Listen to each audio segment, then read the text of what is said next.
Good afternoon, everyone. Welcome to those in the gallery.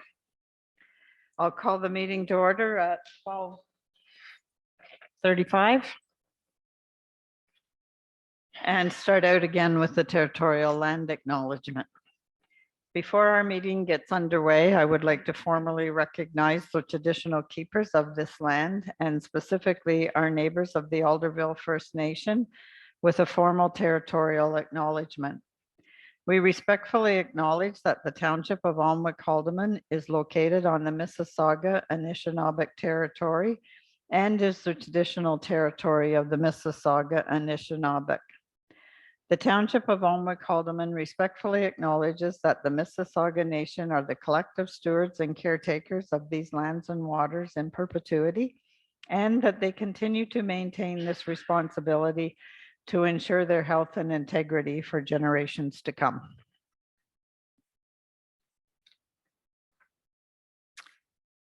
And we'll have a moment of silence for our fallen soldiers and citizens.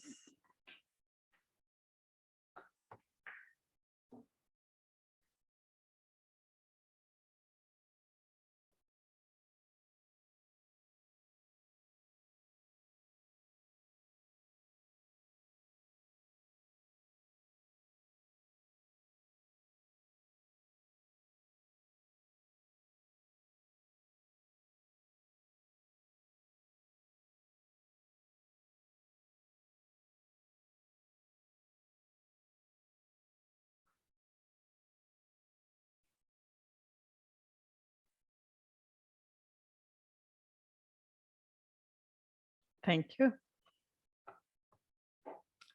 Are there any disclosures of pecuniary interest or general nature thereof? Seeing none. Approval of the agenda as circulated. Be it resolved that the agenda for the regular council session of Thursday, October 6, 2022 be approved as circulated. Could I have a mover, please?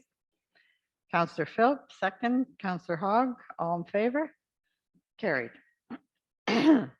Item 6 is a delegation. The request for delegation is received from Chris and Mariah Corcoran on September 28th, and it's regarding short-term rental accommodation.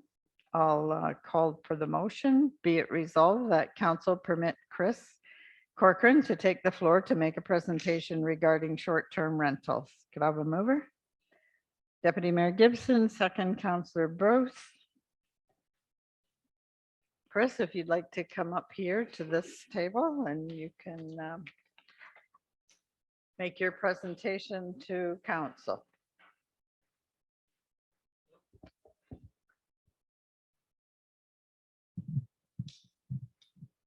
Hello. I just want to thank all the council members for giving me the opportunity to speak to you today. My wife was supposed to be accompanying me. Unfortunately, she had to rush our son to the ER this morning. So I likely wouldn't be here if this wasn't such an important matter to us. But I'm just going to dive right into it. We've essentially been stuck in the home building process for over 2 years now. And it's been the most challenging thing we've ever done in our lives. Throughout the process, the only thing that kept us going was the fact that we knew that we had the option to do short-term rentals once our house was finished. That was the light at the end of the tunnel for us. I'm a 32-year-old man, and I sit here wondering how young people are supposed to get ahead in this world. Food prices have skyrocketed, rent prices have nearly doubled. The cost of owning a home for most has become merely a wish, and the cost of living has taken off in almost every way imaginable. Every time I open my news feed, there's several stories of an upcoming global recession. It feels like a bad dream, but it's a reality for so many people. We understand that you guys needed to put a bylaw in place. We agree that it is totally unacceptable for someone to rent their house out to host raging parties night after night and destroy the peace and tranquility of a calm and quaint neighborhood. We do believe that policies and bylaws are important and need to be in effect to ensure that one man's home is not another man's hell. We believe that people do need to be held accountable for their actions and take personal responsibility for every renter that they allow into their homes. But with that said, we do feel that many people, as a result of the short-term rental bylaw, are being punished for crimes that they did not and would not commit. A little bit about us. We're a young family who has just built our first home, and as a result of the new short-term rental bylaw, we will be unable to afford our mortgage. We started designing our house in June of 2020 with a local architect and building inspector, Barbara Waldron. When we designed our house, it was during the dawn of COVID, and we immediately started facing delays to the panic that was spreading throughout the world. Our architect wasn't able to meet with engineers in person, and nearly all correspondence had moved to email. We had been told by our architect that the entire process would take 1 month to complete. A total of 9 months later, we had received our plans, 8 months behind schedule. From the beginning, our long-term plan was to generate short-term rental income to help pay for our mortgage. We were told by our builder that we would be in our house by Christmas of 2021. The reality is that we did not get into our house until just last month, pushing us another 9 months behind schedule, now sitting at a total of 17 months behind schedule. Like many home builders throughout COVID, we faced drastic delays in building materials, which resulted in us having to incur the additional expenses associated with the winter build.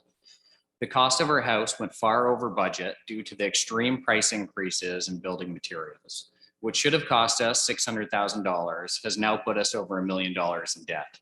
We've literally put every single penny we've earned into building this house. Due to the nature of our house loan and the drastic overages, long-term rentals will not generate enough revenue to assist us in paying our monthly mortgage.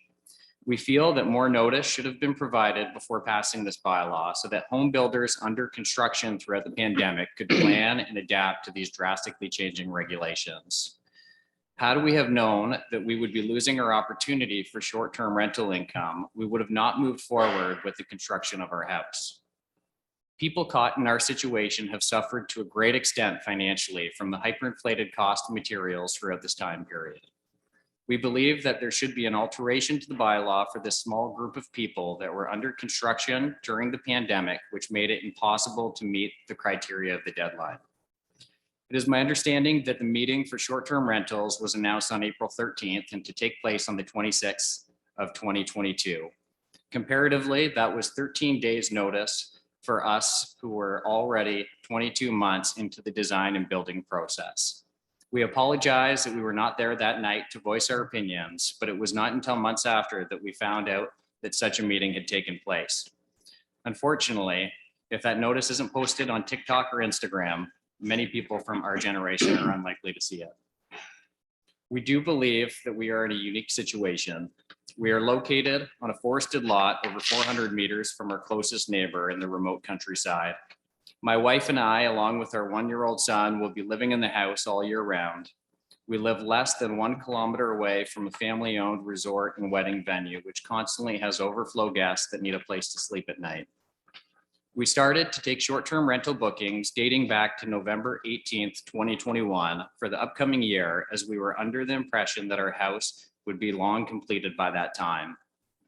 To date, we have taken 16 short-term rental bookings before becoming aware of the new bylaw. We have canceled nearly all of these bookings due to our house not being complete. But with that said, we still have rentals booked for 2023 that were taken prior to the new bylaw going into effect. We have substantial proof, written and financial, that we were intending on using our home for short-term rental income well before May of 2022 when the new bylaw was put into effect. We have designed a comprehensive liability waiver that is in complete accordance with the new bylaw that clearly states that there is to be no large gatherings, parties, pets, or noise disturbances. We have just poured our entire lives into this project to make a home and a life for our family. We are not foreign investors that could care less about the effect on the neighborhood. We have a 1.5-year-old son living under the same roof, and we will not allow this to become a party house. The reality is that we're a young family starting a new life together. I myself have been a personal resident of the Alnwick-Haldimand Township since the day I was born. Over the past couple of years, we have been totally crushed through this home build, financially, emotionally, physically. And now we sit here before you at the township, the people elected by the people for the people, begging you to give us the opportunity to provide a life for our family. I know with the new council coming in shortly, there might be some reluctance to take any actions on the bylaw that you have put so much effort into crafting.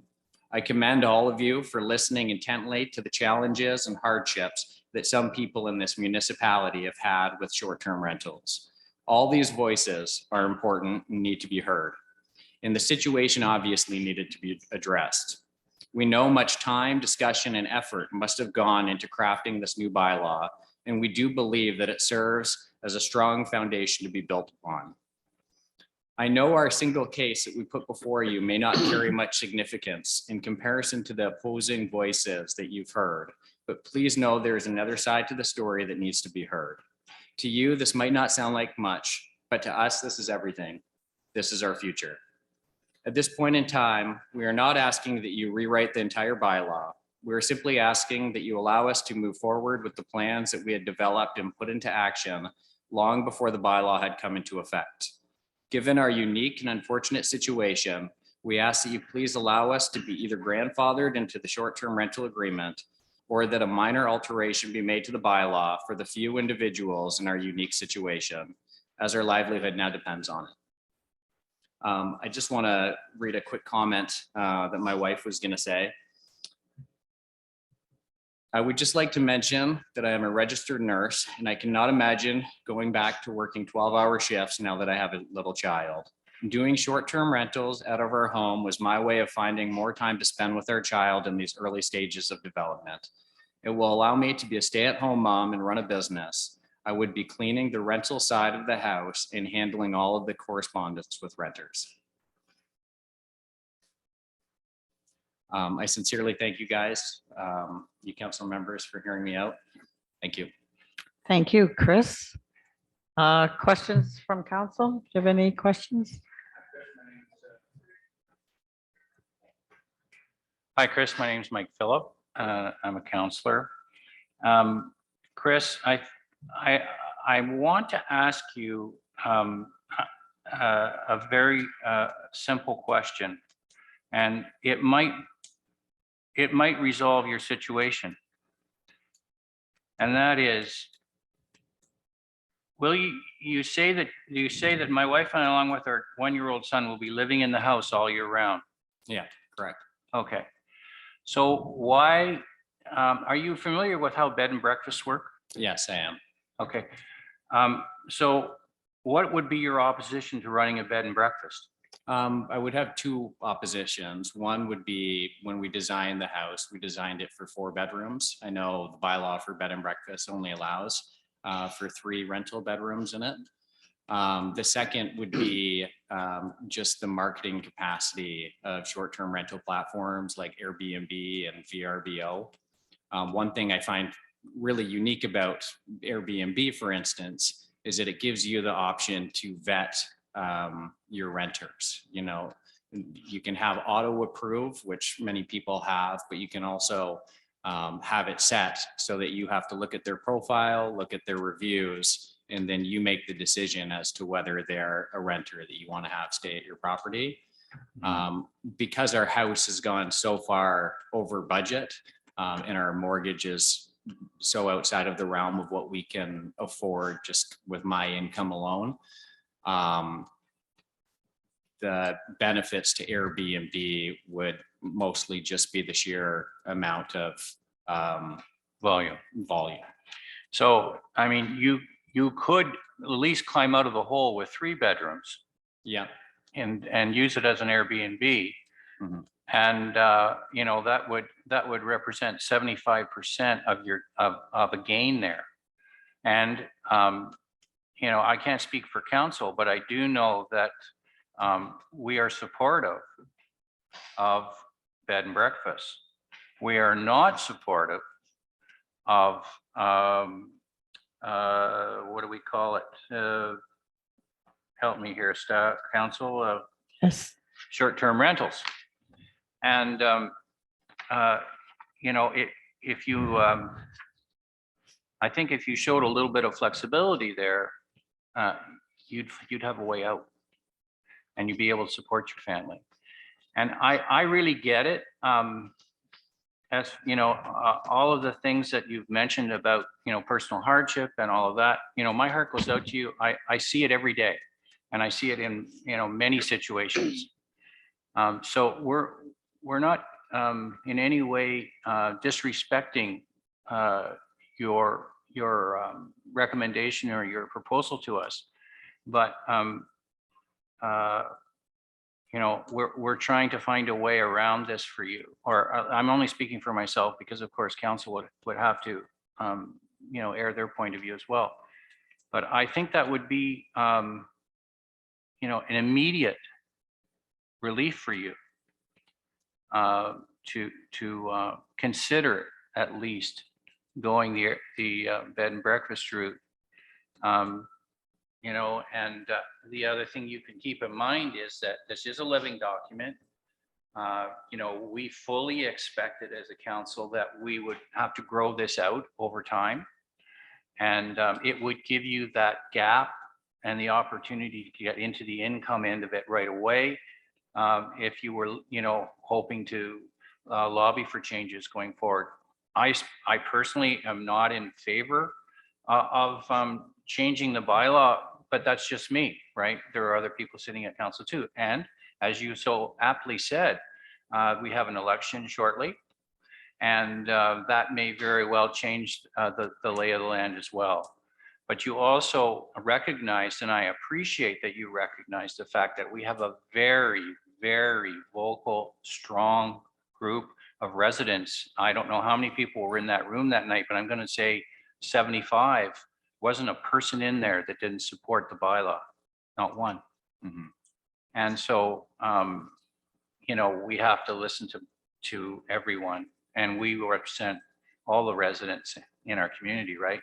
And our job is to support the residents in the community. So as you know, and you've respected that, and I respect the fact that you came here and made a wholehearted presentation to us. And I just want to thank you for doing that. But I wanted you to see where I sit. Okay, I appreciate that. Thank you. Okay. Any further questions or comments? Deputy Mayor Gibson? Thanks. Chris, this may be kind of a silly question to you, but if you're going to do a short-term rental, but you're going to be in your house 365 days a year, how are you managing that? Yeah, so we would be living in the house. When we designed the house, we designed it so that we would be living on one side of the house, and then the front side of the house would be dedicated for short-term rentals. So there's two separate entrances separation. and basically two separate dwellings? Exactly. Yeah. Okay. We do have a firewall in place. It was kind of all from the onset designed to be in such a way so that we could generate revenue in the future. Yeah, because I empathize with your situation, and I mean, I think probably 90 whatever % of the young adult population is facing the same challenges that you and Mariah are. But I'm wondering, we've a shortage of secondary housing here. Have you given consideration to actually renting out then? If you have a separate unit from your home, have you given consideration to having long-term renters in? Yeah. I mean, to me, that's a solution. The other thing is, because we heard from Jim Corcoran at St. Anne's at our last council meeting, and maybe there's an opportunity moving forward to recognize somewhere in this short-term rental bylaw outside of just, short-term rentals, but attached to resorts. There may be an opportunity for staff to write something into that bylaw that can better accommodate our existing tourism that we've got here. And I'm guessing that some of that short-term rental that you were hoping to draw on would come from Whispering Springs. That's correct. So I'm not prepared at this point in my term to make a change to the bylaw, but I think it's something that you need to bring forward, to the incoming council And perhaps, even now, if we can maybe get staff to do some investigation on, how other people have written in sort of resort short-term rentals.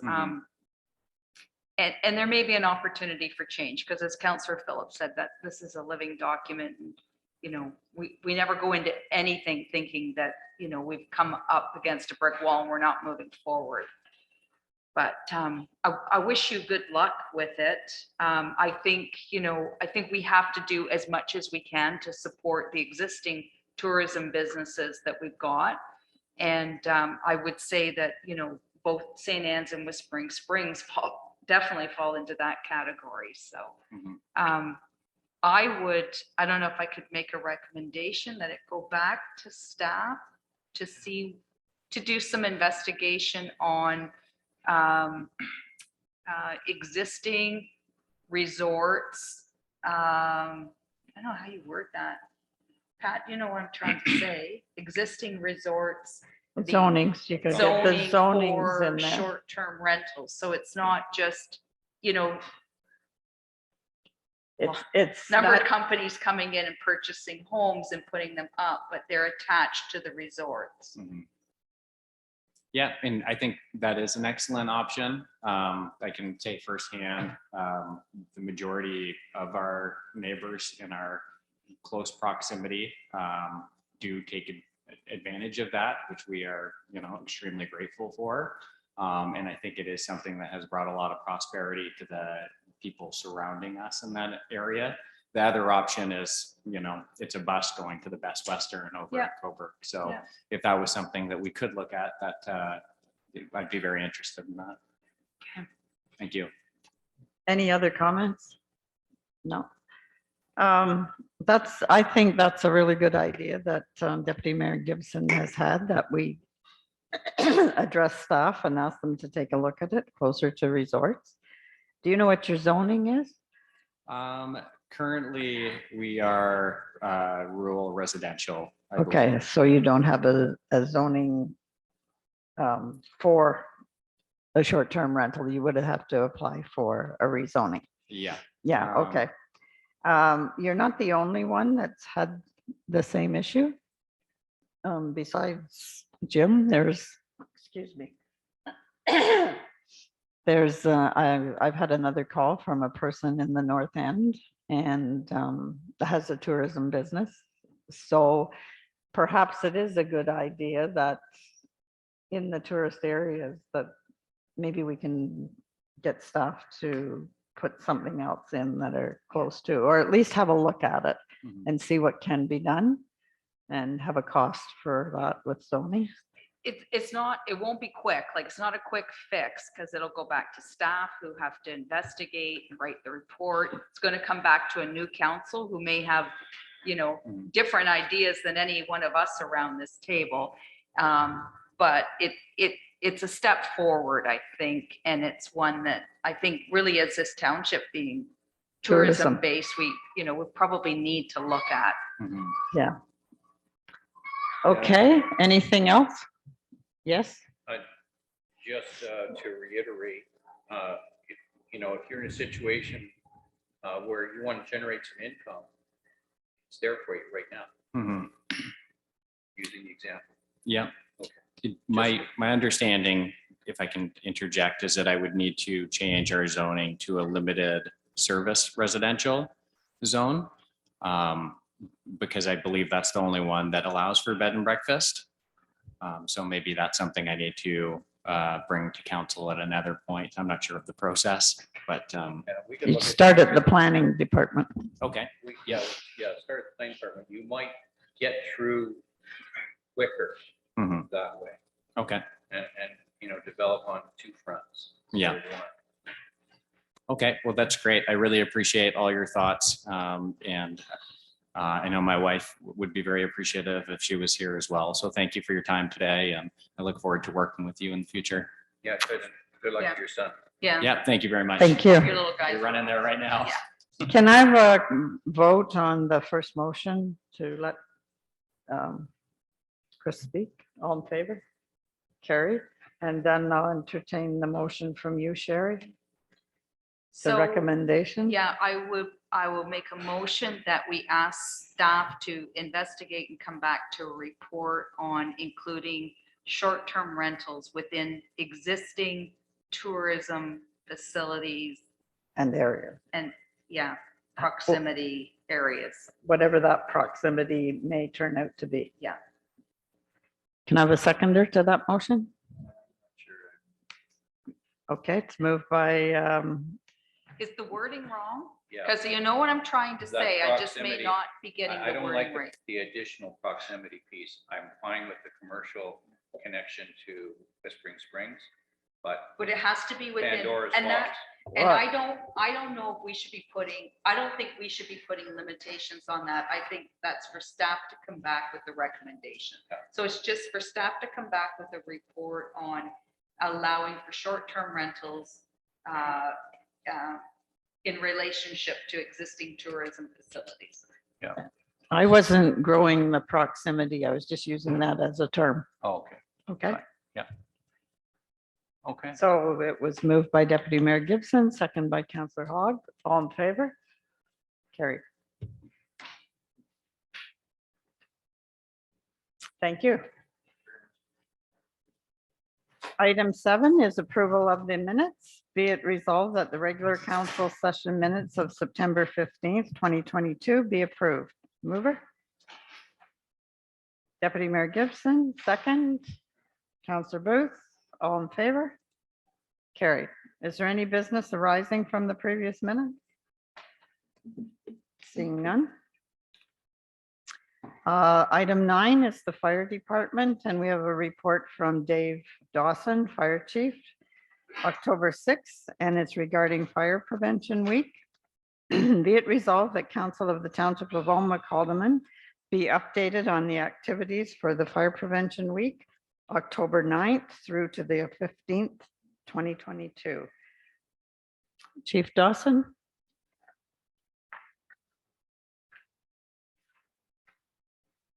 Hi, sorry, thanks. I'm still looking to my left.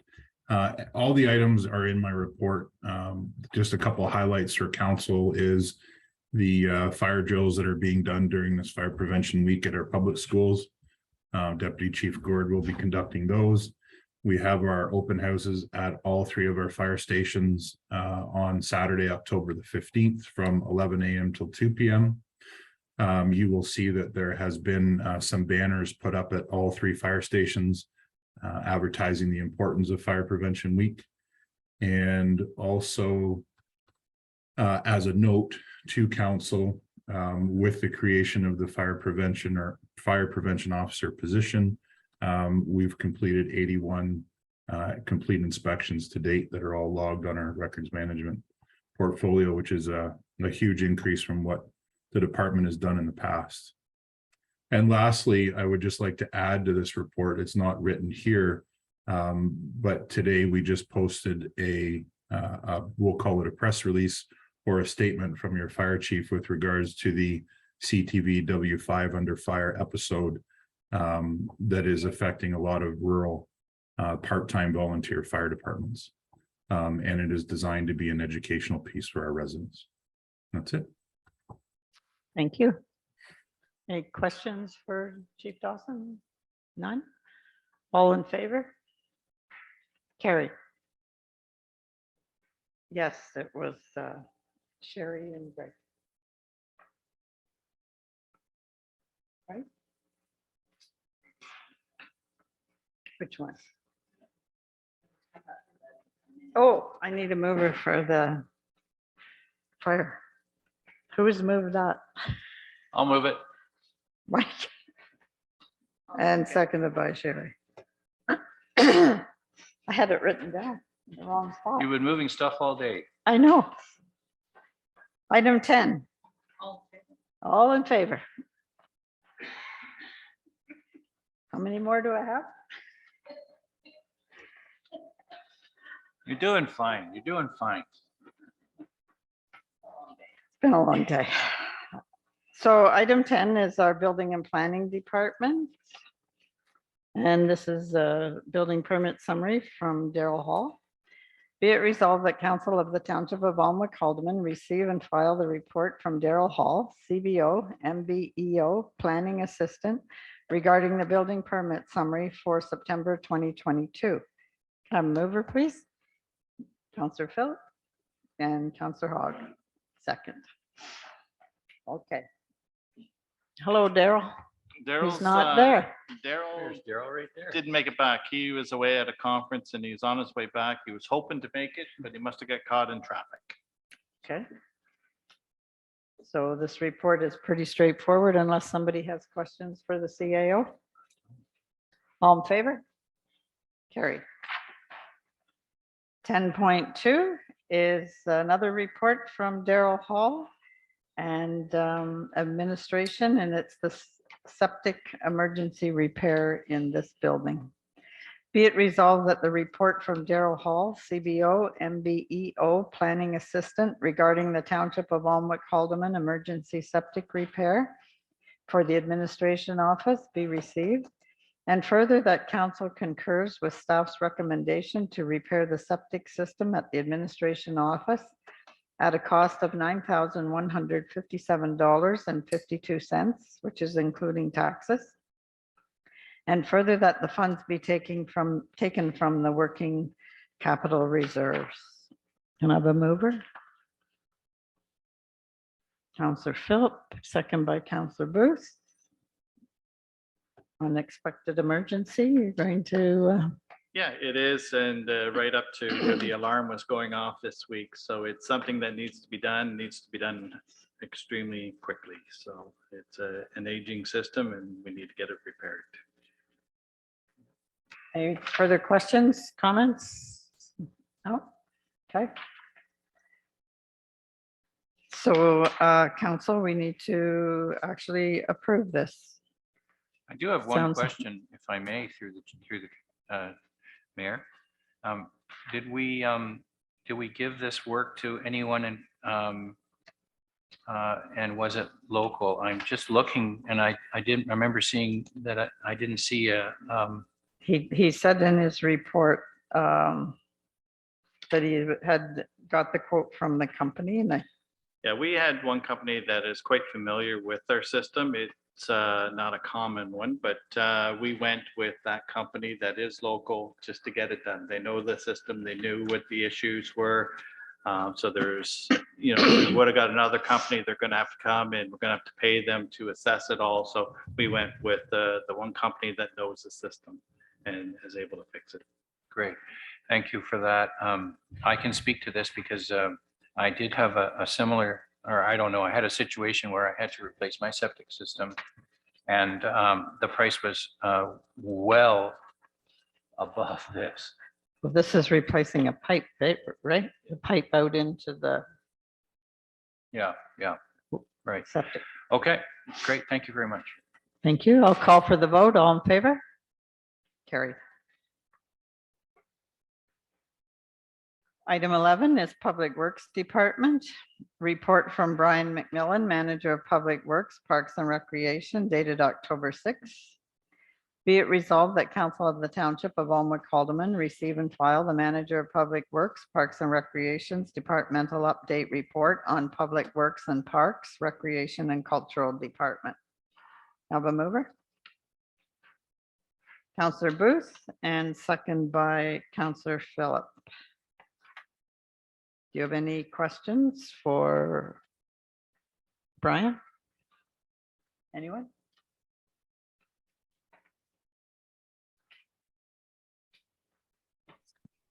No questions for you, Brian, except I'd like to ask you if the Black Cat, another one has been ordered yet. No, it is not, Mayor. No. The one's currently being used lots, but the second one has not been ordered yet. Okay. I would just ask you that when it is that we let the former community policing group, there was 3 that were left who made the decision to purchase it. If you can make sure that they got the price and that they know it's here and up and running. Just a request for you. Yep, I will do that. Yep. Thank you. All in favor? Carried. Parks and Recreation, item 12, 12.1. Report from Jennifer Steen, read the movies in the township. Be it received that Council of the Township of Alnwick Alderman and receive and file the movies in the township review report from Jennifer Steen, Parks, Recreation and Cultural Coordinator. Can I have a mover, please? Deputy Mayor Gibson, second, Councillor Booth. Any questions, comments? All in favor? Thorough report, so. All in favor? Home for the vote? Carried. 12.2, Recreation and Culture. This is regarding the 4-H. Be it resolved that the Council of the Township of Alnwick Alderman received the Centerton 4-H Life Skills Club request report and that we need to make a decision on that report. I have a mover to get that on the floor. Deputy Mayor Gibson, second. Councillor Hogg. Any questions? There are decisions on this one? We need a decision. Go ahead. I think it's wonderful that we've got leaders and youth that are willing to offer this. And I would like to make a motion or have the motion be that we waive the fee for the Life Skills Club team for the rental. I'll second that motion. Jim already did. Oh. So, I support that motion. okay. Yeah. Yeah, I agree with that one too. And they referred to the help that these kids will give. And in the letter, I think it talked about the social tea. We did that at Centerton Community Center. We had a luncheon and the 4-H group came in and they served and they did the dishes and the whole business. And that's when I was on the Centerton Community Center Committee. And what I find about them is they understand the structure and they take direction really easy because they're so used to having to do that with their 4-H. So they're good little workers. And, you know, another opportunity would be maybe whatever the fall autumn celebration or festival is going to be, Wow. work a little bit of it off there. Yeah, I mean, it's just an excellent way to get kids involved in volunteerism and promote that. So. Yeah. I do too. I'll call for the vote unless that you want to say Just something. make one more comment, and that is that we have lost so much of the mentoring opportunity for youth as a result of COVID and the direction our society is taking towards liability. You know, and here's a group that has been around for a long, long time that's still doing it. Yeah. My hat's off to them. It's not easy.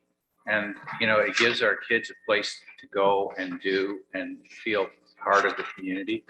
And those are the things that we need to get back to. They'll grow up and they'll still continue to volunteer. That's right. No, anything for kids, right? Well, and Greg and I were part of Mr. Sharp there in the number of years he put in and his children and his grandchildren. So Yeah. that was all 4-H. Oh, that's Okay, all in favor? Carried. Item 13 is report from Pat Kemp, acting clerk, and this is regarding the sale of surplus land. We have to declare it surplus. The old fire hall at 9127 County Road 45, Roseneath. Be it resolved that Council of the Township of Alnwick Alderman received the report from the acting clerk dated October 6, 2022, regarding the sale of the surplus land, old fire hall located at 9127 County Road 45, excuse me. And further, that council deemed the property as surplus to the needs of the Township of Alnwick Alderman. And further, that the agreement of sale contains a condition that states that the successful purchaser will be responsible for relocating the electrical panel from the old fire hall to the Roseneath Agricultural Society in a secure building. And further, that staff be directed to place the old fire hall for sale on the open market with Tony Pula, real estate agent. And further, that the CAO be authorized to accept bids in accordance with bylaw 35, 2022. Now, mover. Councillor Philip. Second. Councillor Hogg. Any comments or questions? Councillor Booth. Just through you, your worship, to Troy. So when will the sign go up, Troy? Is it this week, next week? I would, it would be probably next week. By the time we get this approved and contact Mr. Pula, it would be, I would imagine it'd be next week. By the time And we do what's the timeline you're looking at then? Is it like selling a house? Are you going to wait a few weeks, or is there going to be a date where you're saying you're accepting bids, or? I think normally it would be on the market for, 3 weeks to a month. Is that what the other one was? I can't remember. Yeah. Yeah. So it will go into, I would imagine this will go into the new council. So it'll be a new council decision Okay. on accepting the bid, I would imagine. Okay, thank you. One item that I have on this, Pat, is the third paragraph, that the purchaser be responsible for relocating the electrical panel from the old fire hall to the Roseneath Agricultural Society in a secure building. My concern there is, do we state that it should be a size of building to just house that electrical panel? And then should the Roseneath Society, the Agricultural Society, want it bigger, that they would, if they want it increased, that would be their responsibility? Is that how, should we word it that way? We can. Our concern was to make sure that whoever purchased that property is aware they have to remove that electrical panel Yes, and that it's not the township's responsibility. and that it has to be moved and housed. And it has to be in a secure building, yes, Yes, but we didn't specify the size. If council want us to specify a size, we can, or if you want us to say something to the effect that if the Agricultural Society wants the building to be a larger size, it's their responsibility to pay for the addition, yeah. I think that maybe that would be the best thing to do, because if the Agricultural Society can put something else in it or wishes that, then that's up to them. Or it can just be the size that it needs to be to house the electrical. Is it a panel, or we're talking about it's the meter? Which it's on the outside of the building. Well, there's a panel there. Yeah, it's Isn't- my understanding there's a panel inside the Oh, Old the fire hall. old fire hall, and that's what would need to be relocated. okay. Okay. So it would have to be housed. Yeah. Yeah, but I'm just wondering, I'm just thinking, they know they're going to have to put that in a building. Do we stop any kind of controversy in just saying to the size of that? And then if the Agriculture Society wants it bigger for a reason, Will- then they pay the extra. Yeah. Will the existing panel be moved, or will it just be a new panel that an upgraded new panel be put in? And is the panel the cost of the Agricultural Society, but the moving of it, the cost of the purchaser? Is it like, For it says, is it up to standard now? And is that one gonna get moved? Or are we gonna, I would think a new one, wouldn't you? Because that was put in years ago. Yeah. Yeah. By the fire department, by the township, and by the fair board is my understanding. The three-way split. I would think that. We just need a little The clarification. purchaser can be responsible for moving it. However, if upgrades are needed to the electrical, then it has to go back to the ag. Yeah. So, and moving it would be in like a standard hydro bunker or whatever of some sort. So when you say building, maybe there's terminology out there like like I just said, like a bunker of some sort. This should actually be left at the fair board because it's the hydro. Right? It shouldn't be the purchaser. Well, that's part of the sale, that the purchaser is willing to move it So for the Egg Society. Go ahead, Pat. well, I'm just gonna say, we know that it has to be moved if we're going to sell it, unless the Egg Society is the one that buys it. So we were trying to make it so that the township isn't responsible for any of those costs. Right. So we're open to whatever suggestion council has. But so you that we make can perfect it- sense, Jim. They should be paying for it, but we're gonna make the purchaser pay for it. But I would just say you get the existing, whatever it is, the panel moves and the meter moves. And if you want something bigger or whatever, then they're gonna have to pay for that. That's not fair for A buyer. the buyer to say that, now I gotta give you, I don't know, 200 amp service or whatever. I'm not an electrician, so I don't know, but But if we put in, maybe specify that it's in a whatever 4x6, bunker. And then if there's any additional size or upgrades needed to the hydro, it's at the, Ag Society's expense. Yeah. So it might be a good idea to, the one that's very familiar with it is Jerry Ryan, wouldn't he be? He'd be able to give you those answers, Pat. He's electrician. because wouldn't they just put it in the barn? Wouldn't they put it in the old arena thing, the building by 45? That's the closest. They can't put it in the canteen because they don't maybe. use that anymore. Maybe a whole new facility, building, bunker, not needed. Maybe they can tail it back to one of their existing facilities. Like, and they cover it on the inside the, merry-go-round. Yeah, good. It's all the facility on the inside of that. But isn't it that the carousel doesn't really belong When I to said the, the carousel comes, I come from the other way. and the hydro goes to the carousel, right? And what's Yeah. that? Does the hydro from the fire hall go to the carousel, or does the carousel get their hydro from the other side? No, the carousel gets their hydro from the arena. And then I think, and then the other hydro comes with the ball diamond and the canteen from the fire hall, Okay, from what I understood, because that was all newer than what the carousel. okay.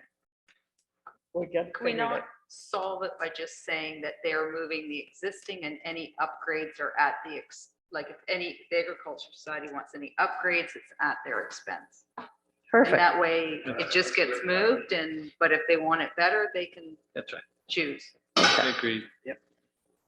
Okay, so we'll add that in. See how long it takes us? We wouldn't have come to that without all that conversation. So, and the rest of it's fine, right? All in favor? Carried. Okay, we need to get item 13.2, verbal report from Pat Kemp, acting clerk, and this is on Roseneath Post Office. Be it resolved that Council of the Township of Almac Haldeman receive the verbal report from Pat Kemp, acting clerk, regarding the agreement with the Roseneath Post Office, and further that council has to make a decision on that. Can I get a mover? Councillor Philip, second. Deputy Mayor Gibson. Okay, got it on the floor. Pat. Okay, at our last meeting, council passed a bylaw and the agreement. However, the individual that was going to lease the property from us said he's not getting paid enough money in order to pay for the telephone and the internet, the Wi-Fi. So he asked if I would bring it back. And then there's a couple other clauses that as staff we were discussing, and so that's to do with the use of the kitchen. Currently, they go in and they use the kitchen whenever, but we've had more rentals now, and so we wanted to bring it to their attention that if we have a rental, they are not allowed to go in and use the kitchen because we have people that are paying to use the facility and the kitchen. The other thing is the equipment room, the maintenance room. So currently they have a key and they're going into our janitor closet and using our brooms and mops and the other thing is recycling bins and who's responsible for the garbage, because currently we're taking the garbage and it should be them as the leasee. So because it hasn't been signed, I brought it back. I know there was a question about whether or not we could discuss it or not, but it hasn't been signed. So I just need direction from council on how you want me to proceed. So he's not making enough money to pay the rent, to pay for phone and Wi-Fi with the rent. Right, and he was aware that Fern had the same situation, the previous postmistress.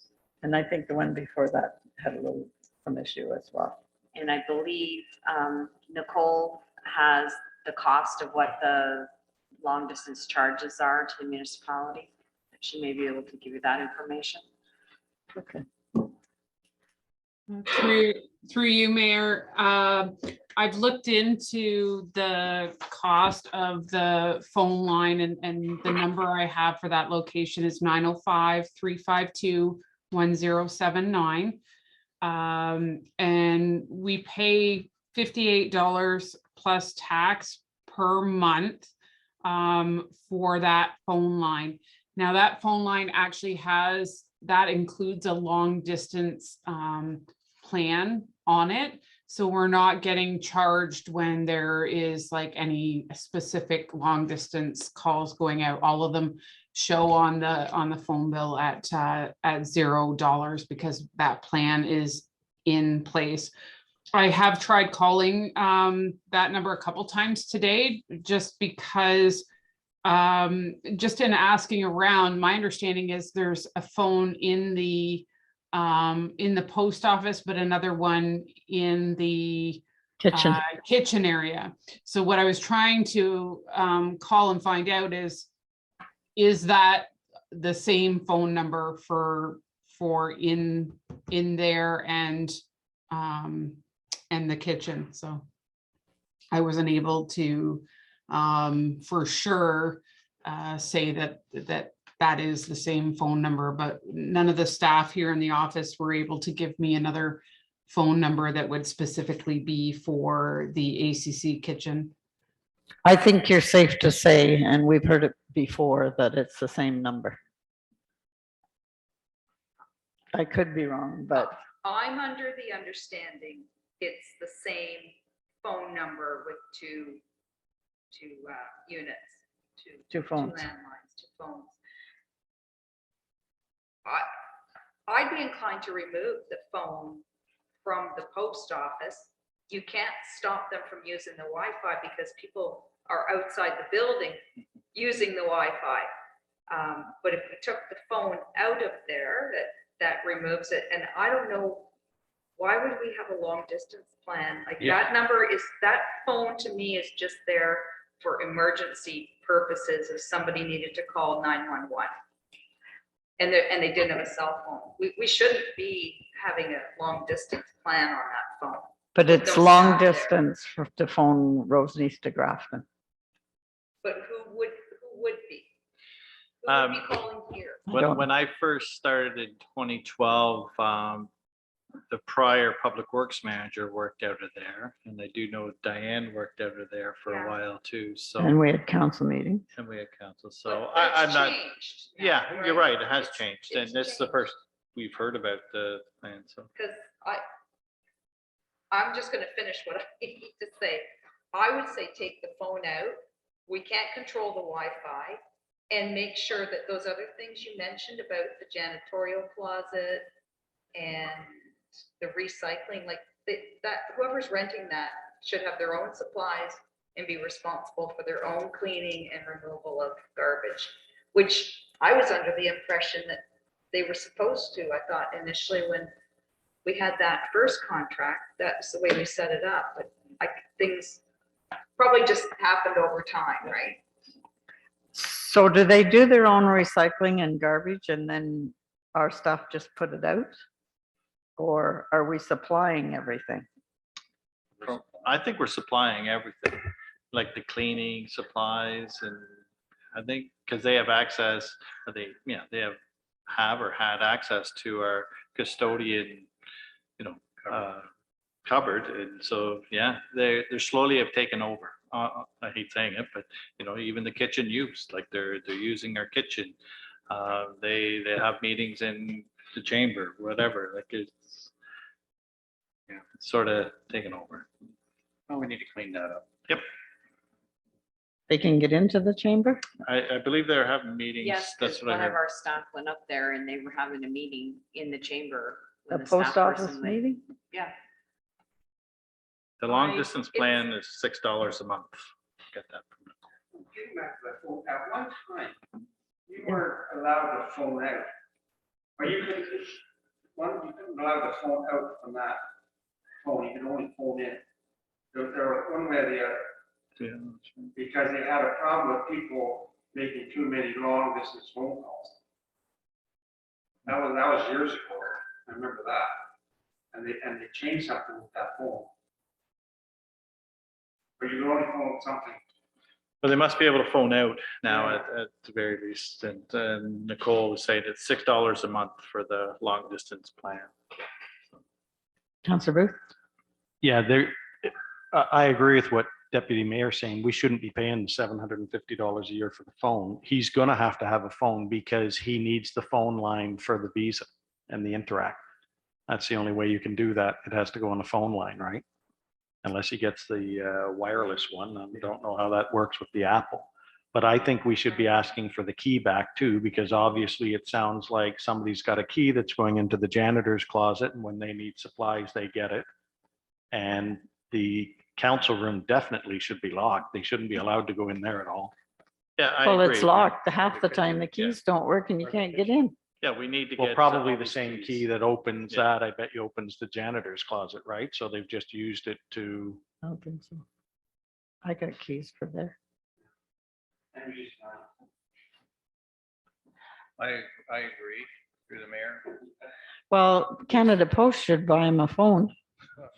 You would think the Canada Post would supply everything. They will. Yeah.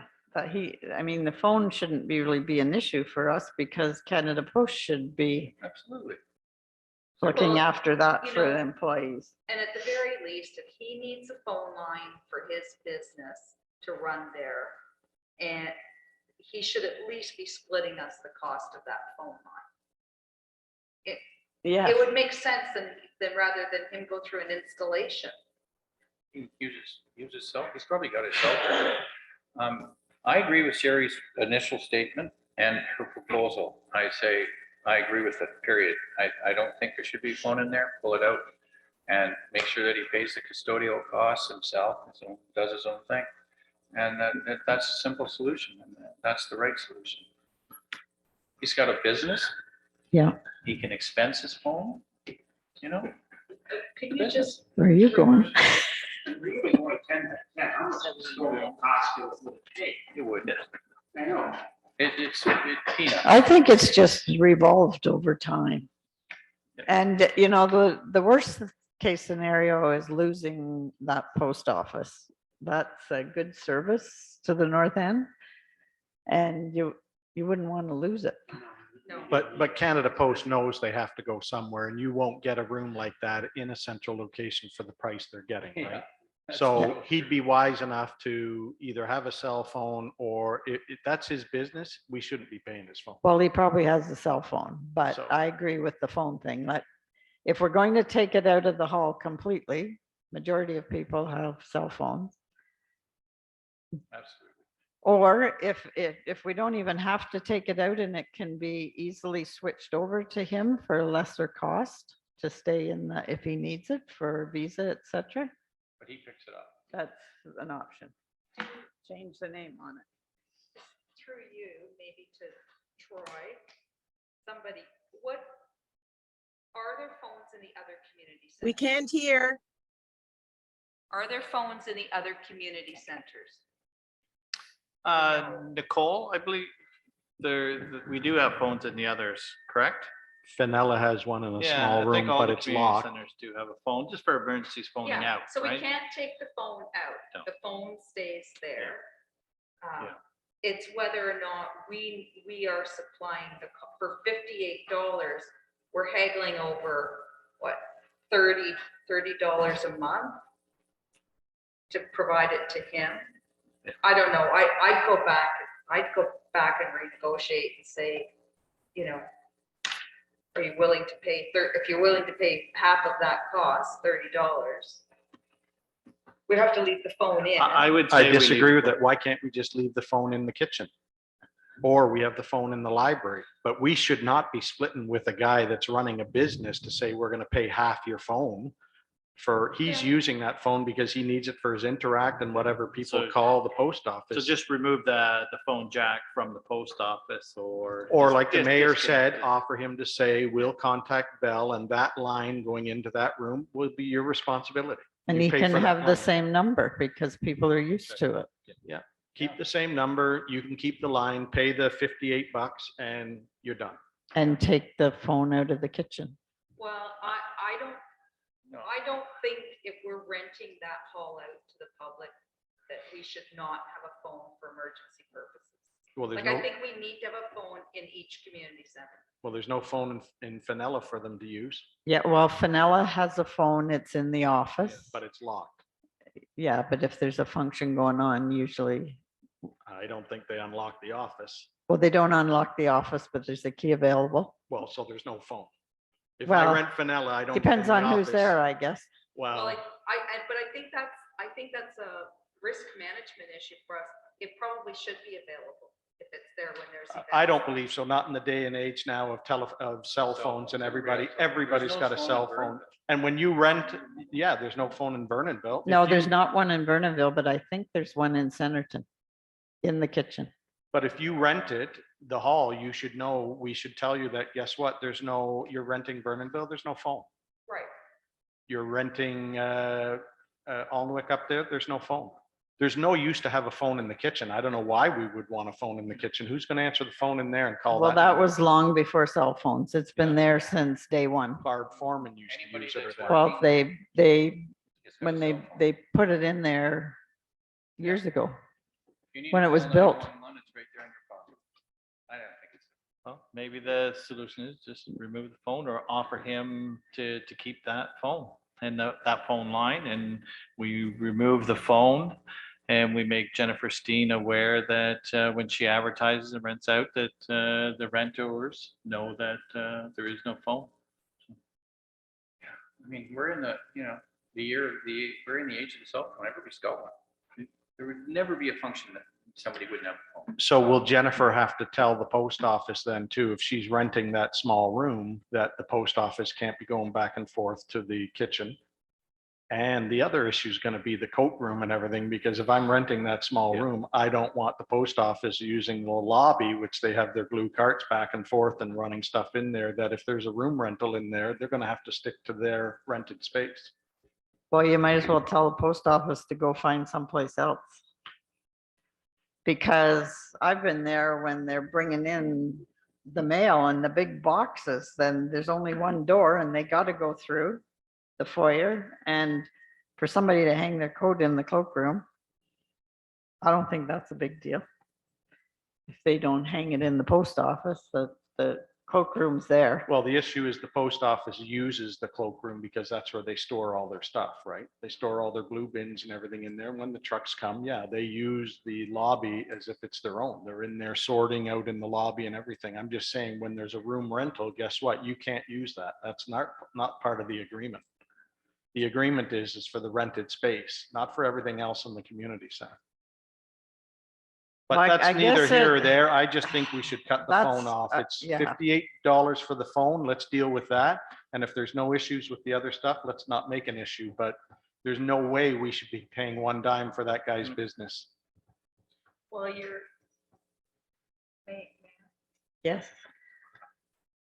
we don't want to cut off our nose to spite our face, because if it logically makes sense to remove the phone from the ACC, because we need to save $58 a month. That's one thing. But to say we're yanking the phone from the community center for the people that use it to spite the post office rental contract, that's an entirely different scenario. No, I'm just asking Sherry, who would use the phone in the kitchen? Well, Nobody. it's been used over the years. It It- was, but it- You not know, the odd anymore. time, probably somebody's there and phones. So why cut the service off if you're gonna leave that phone in the back, which nobody, I mean, I was there for a few weeks when I was doing work in the room. Nobody goes into the back kitchen unless they're renting it. So I So- would say to make it clean, offer him, you wanna have your phone line pay for it. The other one that we don't use is coming out because it's not necessary. I agree with that, just the one in And the it's not kitchen to is spite probably anybody. no It's longer. not, I don't think the post office is gonna go to the back and answer the phone. He's gonna have to use his cell phone, or he's gonna have to pay the $58 for running his business, right? Which may be better for him than trying to set up a new phone and have accelerated costs. If he can just take that one over, it'd be the same costs, right? We'll let him work it out. It's his Go ahead. business, right? I think if we're gonna remove the phone from the ACC, which I entirely see the logic behind that, but I think we have to make a decision that we're removing township-owned phones from community centers, period, and remove them from all the community centers. I just got confirmation that there is no phone at Vernonville or Centerton.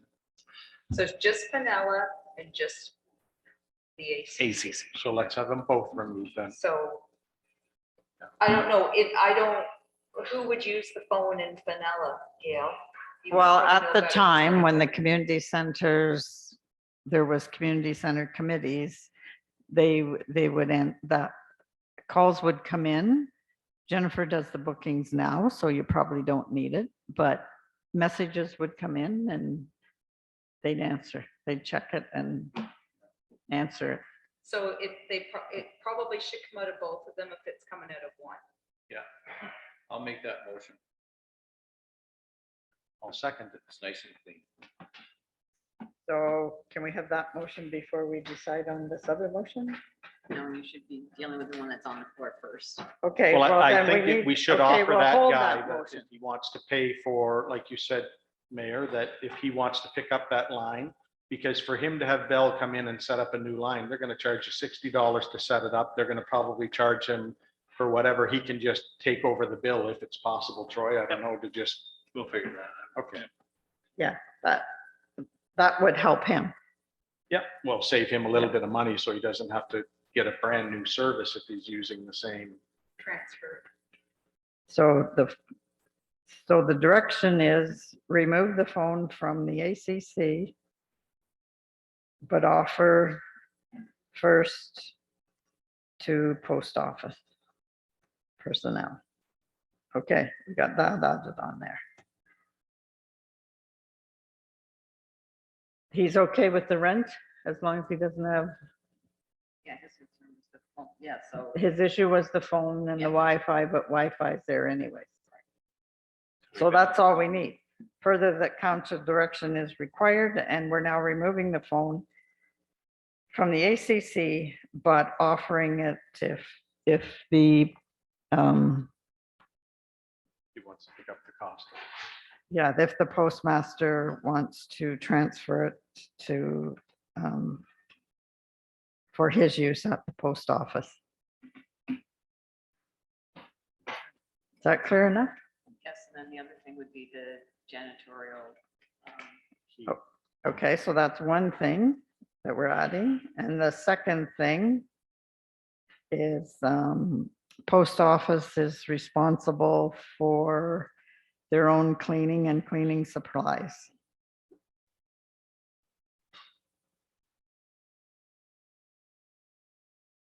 Right? Anything else? Does it say in the agreement, Pat, that they take their own garbage, or did it talk about, you said a leasing is responsible for their own garbage and everything?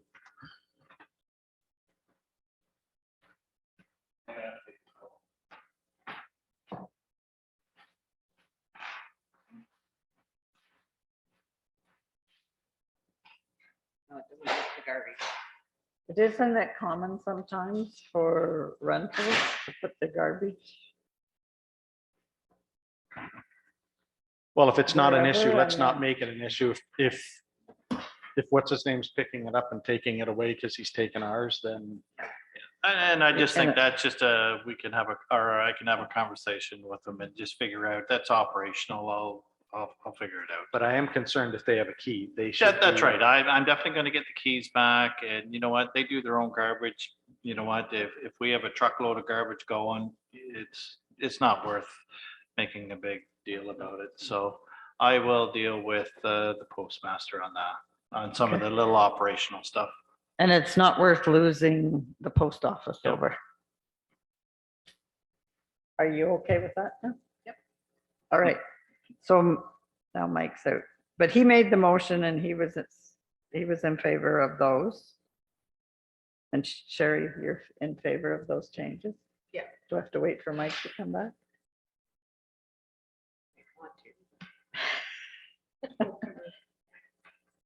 Okay, so then if we're gonna wait for Mike to come back,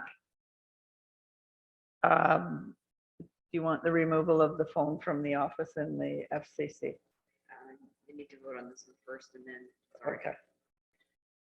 We can we take a little sub-motion? We take a 5-minute recess?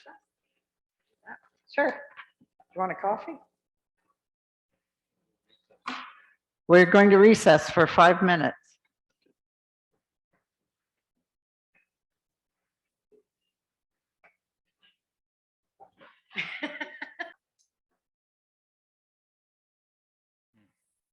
Thank you. We're back at 5 to 2. Okay. We were talking about our motion and Councillor Philp made the motion, seconded by Sherry Gibson, and we had the additions. Further, that council direction is required and we decided to remove the phone from the ACC, but first speak to the post office gentleman about the phone, about personal use of the phone. Or changing the phone, I guess that's it. And our second part of that is post office will be responsible for their own cleaning and cleaning supplies. You're okay with that, Mike? Yes, I am. Okay, we don't want to change this again. All in favor? Carried.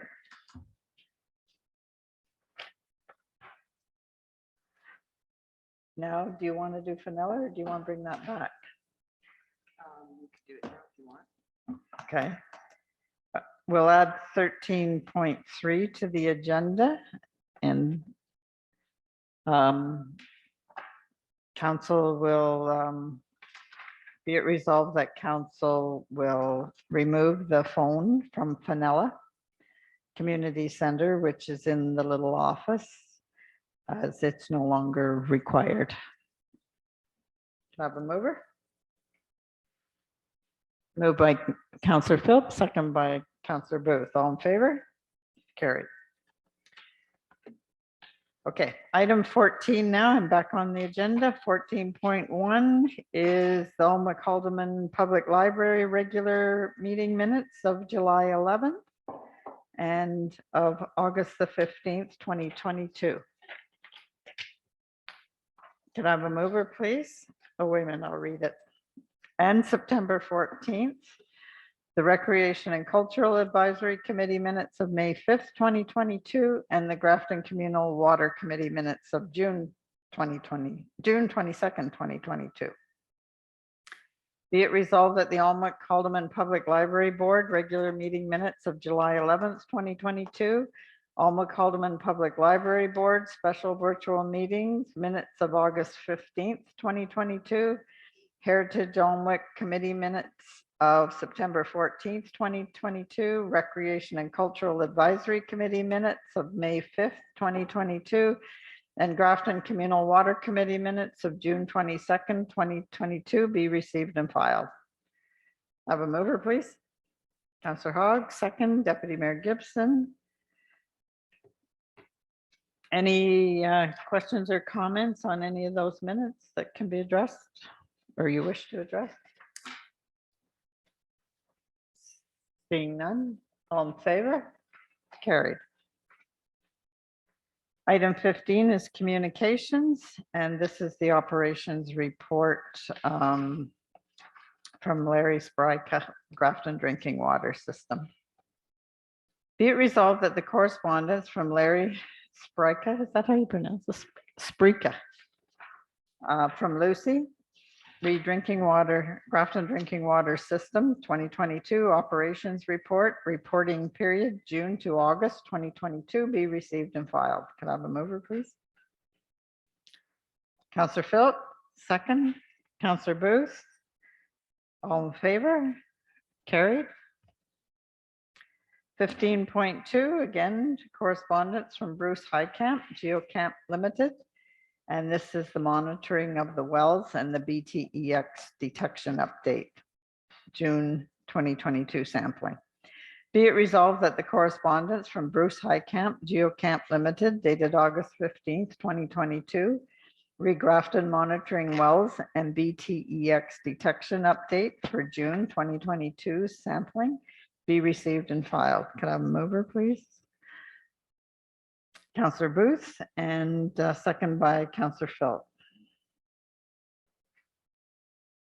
Any comments, questions? All in favor? Carried. Item 15.3.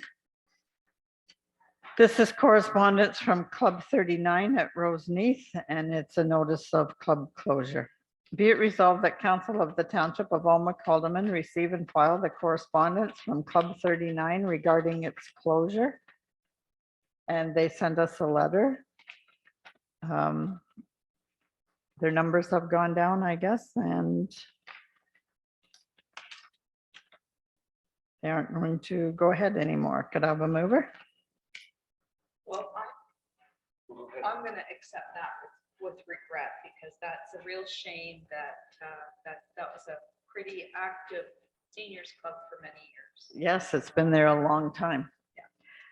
So moved by Councillor Hogg, second by Deputy Mayor Gibson. All in favor? Sure. That opens the door for something new, though, maybe going in as well. 15.4, correspondence from Scott Berry, Communications Officer at the Northumberland County, and this is regarding the case to get Via Train 651 back on track. Be it resolved that Council of the Township of Almac Alderman receive and file the correspondence from Scott Berry, Communications Officer, Northumberland County, dated September 8th, 2022, regarding the case to get Via Train 651 back on track, update and social media report. And I don't have that right in front of me. There's another thing. Can I have a mover for this, please?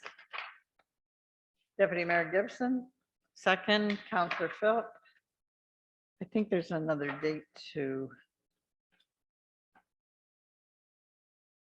Is there another one? To go if you wish to, and I thought it was Saturday.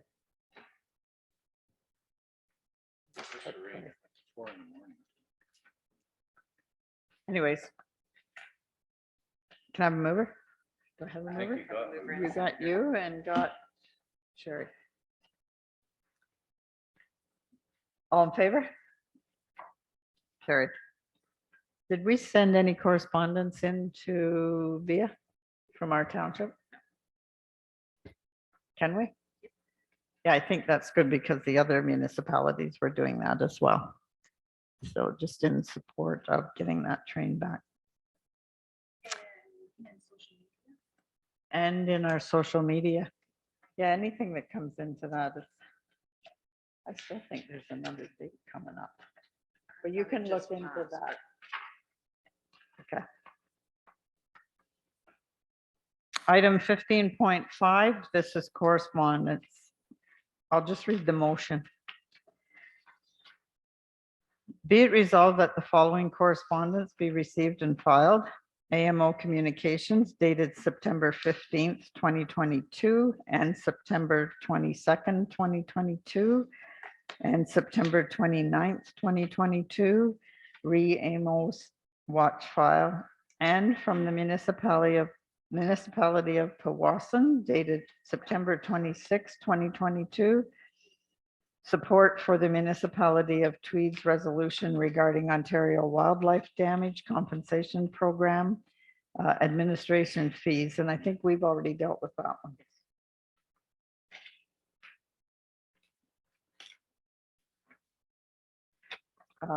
Can I have a mover, please?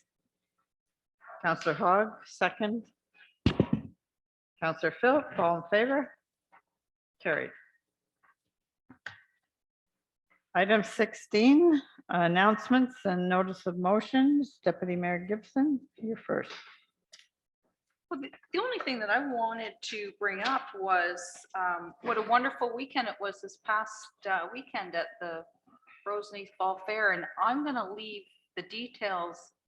Gail, I'm sure you're going to speak to it because you were at opening ceremony. So I'm not going to say anything more than that, other than to say it was nice to see those crowds out again. Sure was. Councillor Philp, I have nothing to add. Okay, thank you. Councillor Booth, No, nothing at this time. Councillor Hogg. The only thing that I was just saying about the fair, that they had over 10,000 come through the gates for the 3 days, which is probably a record for them. That's everything I have. Good, thanks. Yes, the fair was very successful this year, and that's partly due to the weather as well. All the hard work that people put in. And you heard people constantly saying how they were so glad to be back to the fair. And some of them came, I think more than usual, maybe came back for the 2 days, Saturday and Sunday, with the weather being so good. The music was great. The opening ceremonies, I did a little spiel on behalf of the municipality, and Mrs. B. Tillman was the guest speaker. And she talked about the history of the fair starting and where the buildings were and how things were structured and where different things took place in the early days. And then the carousel was brought in 1932, and she had that little story. So her and her husband Reg had been on the fair board for years and years, so she did quite well. And Janet Litton was the president this year, and she had a really, really nice speech and welcoming to everyone. And Janet always leaves whenever she speaks, she always ends her speech with a little inspirational poem or reading. So she had that as well. And it was about coming out and meeting people and that sort of thing. It was great. And the music was put on by, on Saturday, it was Larry Adams and John Noonan and their band. And Sunday it was Little Lake. So there was pretty good crowds for both of them. A little short on some of the displays. Hopefully the children's displays pick up a bit next year, but there wasn't quite as many children's displays as other years, but then they were just getting back to school as well. So I'm sure that'll pick up. So that was that one. And the other day I went to September 30th. As you know, is the Solidarity Day and the Orange Shirt Day. I had to come down to a police service board meeting, so I couldn't do the walk at Alderville. But I did go at the start and spoke to Chief Mowat, and then they went on their walk, and I waited until all the walkers were gone and then left to come back to the police service board meeting. So OPP were there as well, and our fire chief and deputy chief were there. So and some other people. So that was, it was a nice day for that, and it was very well done, and they walked down the right side of the road, so they didn't, so the whole road wasn't blocked. That's it for me. Approval of the confirming bylaw. Be it resolved that bylaw number 112-2022, a bylaw to confirm the proceedings of the regular session of council held on Thursday, October 6, 2022, be read and deemed passed the 6th day of October, 2022. Mover. Deputy Mayor Gibson and Councillor Hogg. All in favor? Carried. And motion to adjourn at 2:10. Sherry's favorite. Second. Councillor Booth. All in favor? Carried. I'm running out of voice. Always look at her first for that one.